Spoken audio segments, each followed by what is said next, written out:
नमस्कार, अस्सलामु अलैकुम। लाइव हिंदुस्तान पर आप देख रहे हैं वीडियो शो दीन दुनिया। मैं हूं इमरान खान और बड़ी खबर यह है कि यमन के अंसारुल्लाह पर अमेरिकी हमले का प्लान एक बार फिर लीक हो गया है।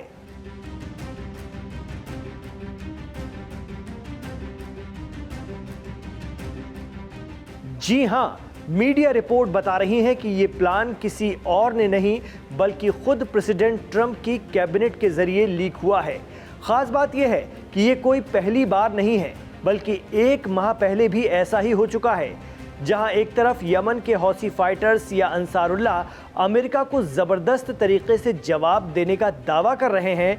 यमन पर अमेरिकी हमलों के एक माह बाद भी वो टस से मस नहीं हुए हैं। वहीं इल्ज़ाम है कि अमेरिका के प्रेसिडेंट डोनाल्ड ट्रंप काबीना के डिफेंस मिनिस्टर पीट हेगसेथ ने सिग्नल मैसेजिंग ऐप पर हूती पर हमले का प्लान लीक कर दिया है।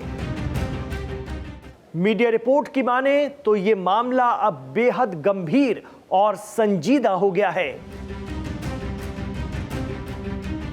हेगसेथ ने ये जानकारी एक निजी सिग्नल ग्रुप में साझा की, जिसमें उनकी वाइफ जेनिफर राउचेट हेगसेथ, भाई फिल हेगसेथ और निजी वकील टिम पार्लटोर सहित 1 दर्जन लोग शामिल थे। आज तक की वेबसाइट के मुताबिक इस ग्रुप का नाम डिफेंस टीम हुडले था, जिसे हेगसेथ ने जनवरी 2025 में बनाया था। तो ये अमेरिका में एक माह में दूसरी बार हो गया है जब यमन के अंसारुल्लाह के खिलाफ बना प्लान लीक हो गया है।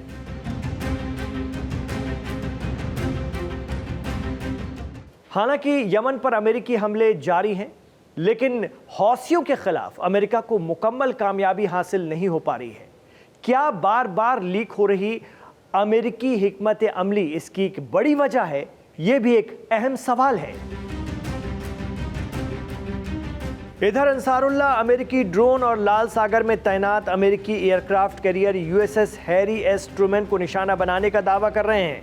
इतना ही नहीं, वो तो ये भी कह रहे हैं कि एक माह के अमेरिकी हमलों में उन्हें महज 1% का नुकसान हुआ है, क्योंकि अमेरिका को उनकी असली ताकत या स्ट्रेंथ का तो अभी पता ही नहीं है। इसी शनिवार अमेरिका ने यमन में अंसारुल्लाह फाइटर्स के ठिकानों को निशाना बनाते हुए 29 हमले करने का दावा किया। इससे काफी नुकसान भी हुआ है, लेकिन अब यमन के हौसी फाइटर्स ने अमेरिका को एक बार फिर अपने तरीके से धमकाया है। तो यमन के हौसी जंगजुओं की मुसल्लह फोर्स की तरफ से सोशल मीडिया पर यह दावा किया जा रहा है कि अमेरिकी हमलों में उनकी जो फोर्स की कैपेबिलिटी है उसे महज 1% का नुकसान हुआ है। उनकी फोर्स बहुत ताकतवर है और लंबी जंग लड़ने की अहलियत रखती है।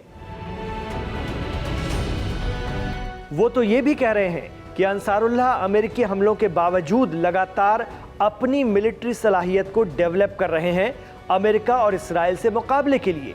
इतना ही नहीं, यमन के हौसी एक बार फिर इसराइल पर हमलावर हैं। हौसियों ने इंतबाह दिया है कि आगे आने वाले वक्त में वो यमन की तरफ से बहुत बड़ा खतरा झेलेंगे। इसराइल पर ये हमले बेहद ताकतवर और दर्दनाक होंगे। यमन के अंसारुल्लाह की इस धमकी को संजीदगी से इसलिए भी लिया जा सकता है क्योंकि अमेरिकी हमलों के बीच वो कई बार इसराइल की राजधानी तेल अवीव समेत कई शहरों को निशाना बना चुके हैं। उनकी हाइपरसोनिक मिसाइलों से इसराइल में सायरन की आवाजें गूंज उठती हैं।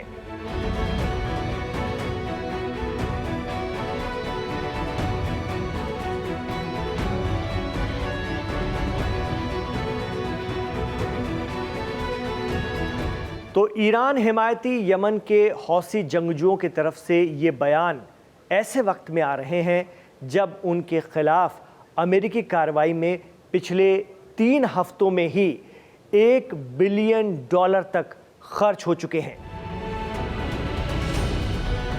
ज़राए के हवाले से बताया जा रहा है कि 18 मार्च को शुरू किए गए अमेरिकी ऑपरेशन में हूतियों के खिलाफ हमलों के लिए पहले ही सैकड़ों मिलियन डॉलर के हथियारों का इस्तेमाल किया जा चुका है। इनमें लंबी दूरी की क्रूज मिसाइलें, जीपीएस गाइडेड ग्लाइड बम और टॉम हॉक मिसाइलें भी उड़ाई गईं। इतना ही नहीं, हिंद महासागर में मौजूद अमेरिकी ब्रिटिश एयरबेस डिएगो गार्सिया से B-2 स्टील्थ बम वर्षक फाइटर जेट यमन के लिए उड़ानें भर रहे हैं।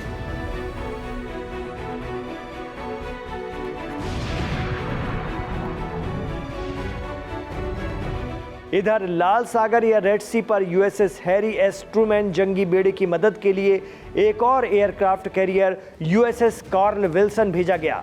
कहा जा रहा है कि प्रेसिडेंट ट्रंप यमन में हौसी जंगजुओं के खिलाफ भरपूर ताकत इस्तेमाल करने का हुक्म दे चुके हैं, लेकिन बावजूद इसके हूती जंगजू हमलावर ही नजर आ रहे हैं।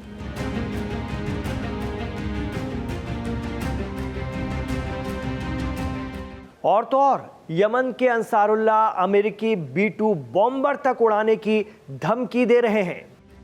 सोशल मीडिया पर यमन के हौसी फाइटर्स की तरफ से कहा गया है कि अब उनका अगला टारगेट B-2 स्टील्थ बॉम्बर है।